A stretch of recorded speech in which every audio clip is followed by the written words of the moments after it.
বিসমিল্লাহির রহমানির রহিম। আসসালামু আলাইকুম।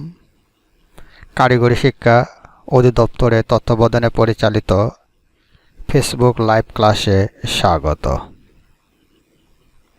এই ক্লাসটি অনলাইন tvit.com-এ দেখা যায়।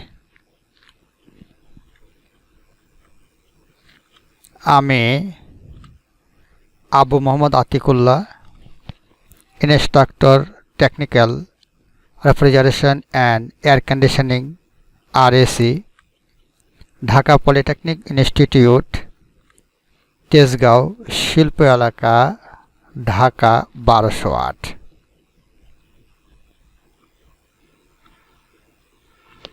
বিষয় কোড ৬৭২৪৩।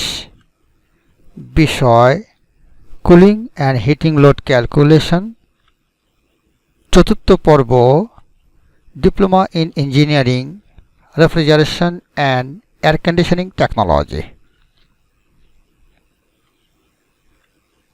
ক্লাস শেষে আমরা যা শিখব: ট্রান্সমিশন বা ওয়াল গেইন লোড সম্পর্কে ধারণা, ইউ ফ্যাক্টর এর বিভিন্ন মান বেরকরণ প্রণালী সমূহ, টিডি বা টেম্পারেচার ডিফারেন্ট এর মান বেরকরণ প্রণালী সম্পর্কে ধারণা এবং কিউ এর মান বেরকরণ প্রণালী সম্পর্কে ধারণা ইত্যাদি।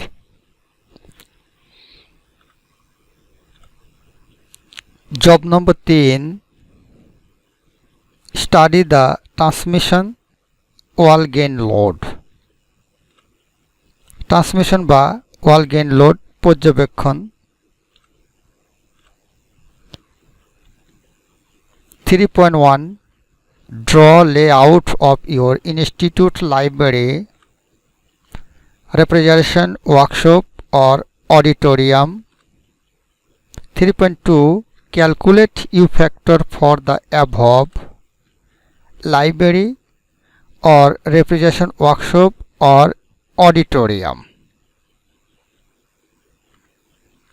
3.3 Solve problems related to transmission load, wall gain load.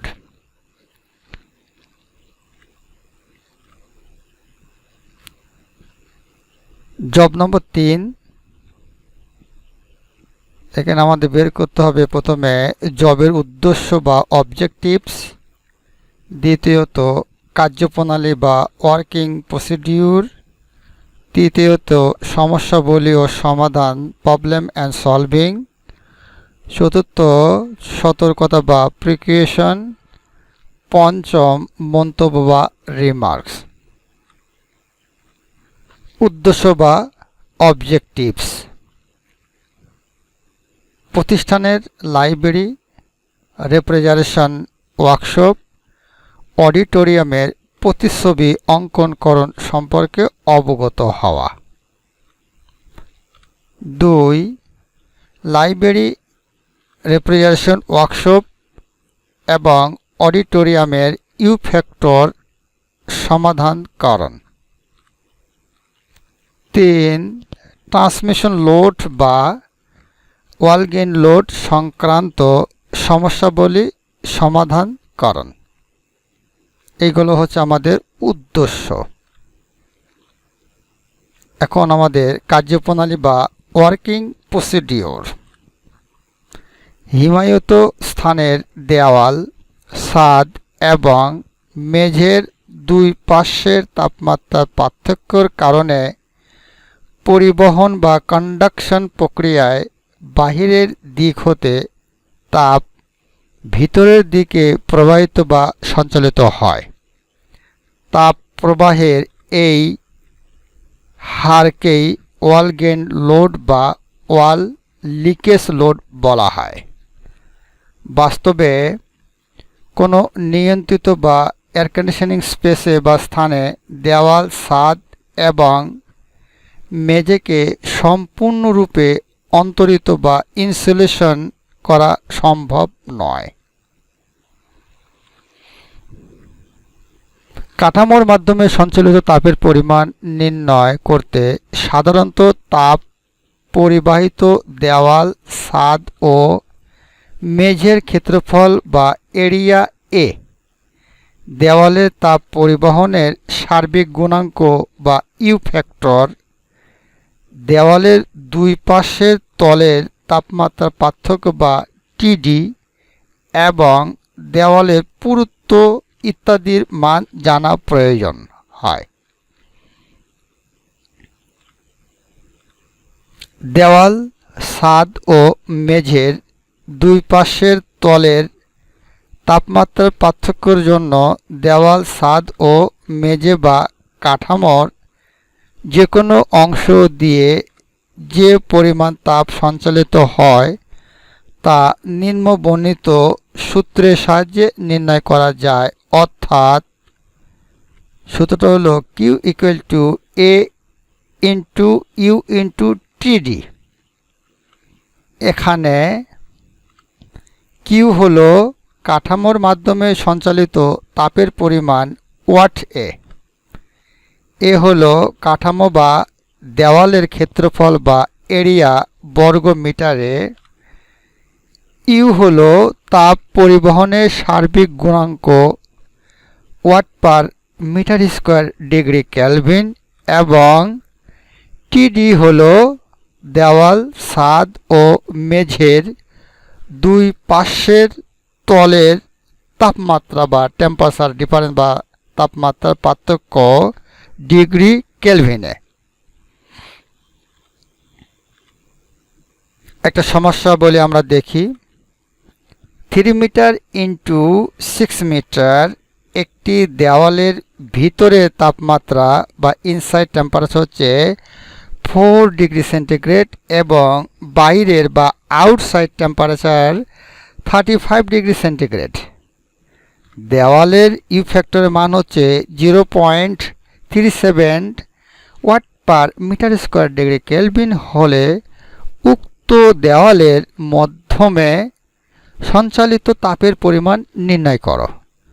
এই হচ্ছে আমাদের একটা সমস্যা বলি। কিভাবে আমরা সমাধান করব?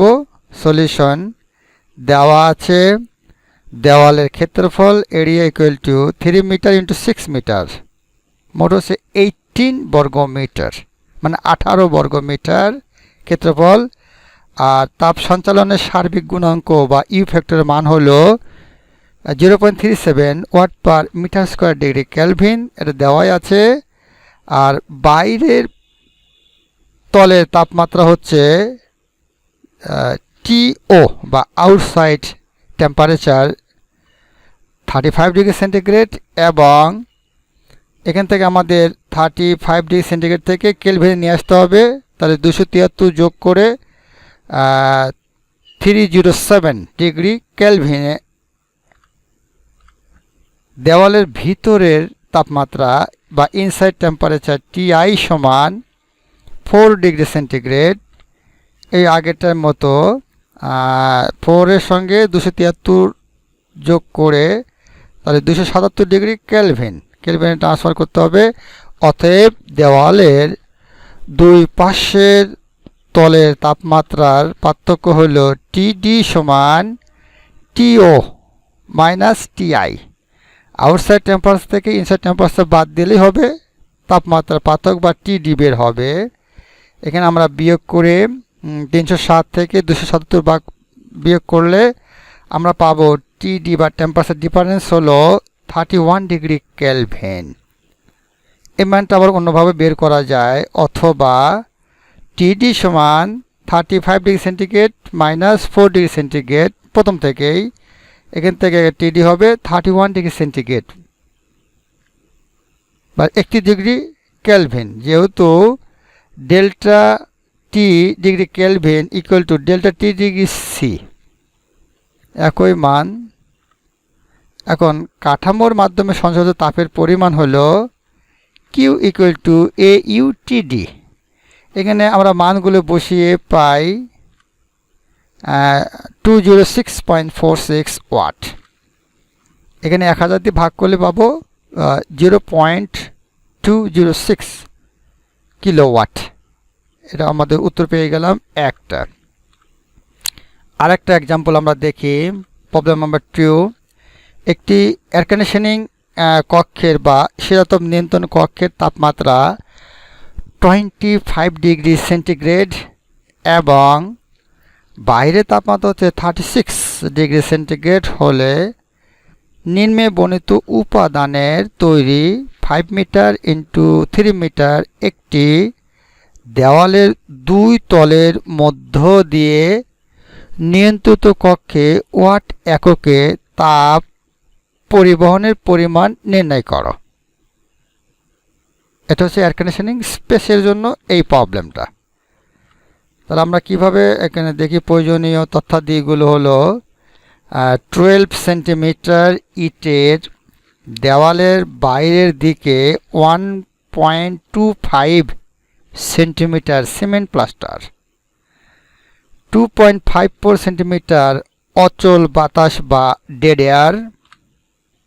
আবার 12 সেন্টিমিটার ইটের দেওয়ালেও একই মানের ভিতরের দিকে 1.25 সেন্টিমিটার সিমেন্ট প্লাস্টার এবং 2.50 সেন্টিমিটার কাঠের তক্তা দ্বারা ভিতরের দিকে আবৃত করা আছে।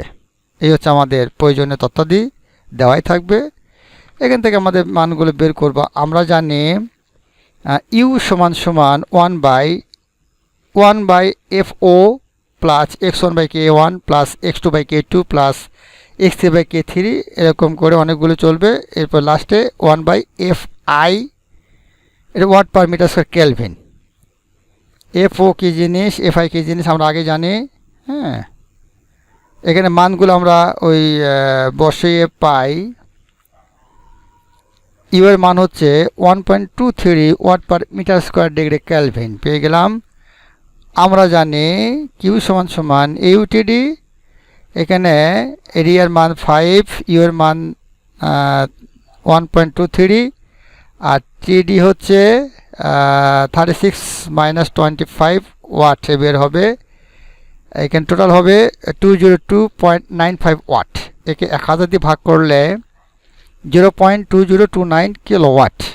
এটা একটা বের হয়ে গেল আমাদের তাপের পরিমাণ, কিউ এর মান। এরপরে সতর্কতা বা প্রিকুয়েশন, মনোযোগের সাথে সমস্যাগুলো সমাধান করতে হবে। কোনো তাড়াহুড়ি পারাপারি করা যাবে না। প্রয়োজনে শ্রেণী শিক্ষকের পরামর্শ বা সহায়তা নিতে হবে। মন্তব্য বা রিমার্কস, ওয়াল গেইন লোড সম্পর্কিত সমস্যাগুলো সঠিকভাবে সমাধান করতে পারলে কুলিং লোড সম্পর্কে ধারণা অর্জন করতে সক্ষম হবে। এই হলো আমাদের মন্তব্য এই জব সম্পর্কিত। জবটা ঠিকমতো করা গেলে তাহলে কুলিং লোড সম্পর্কে একটা প্রাথমিক একটা ধারণা সে নিতে পারবে।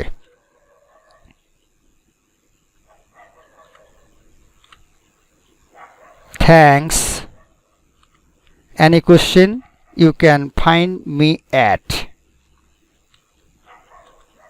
আর এই ক্লাসটি পুনরায় দেখতে ভিজিট করো onlinetvet.com।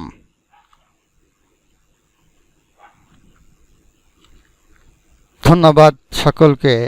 Thank you for all. ধন্যবাদ।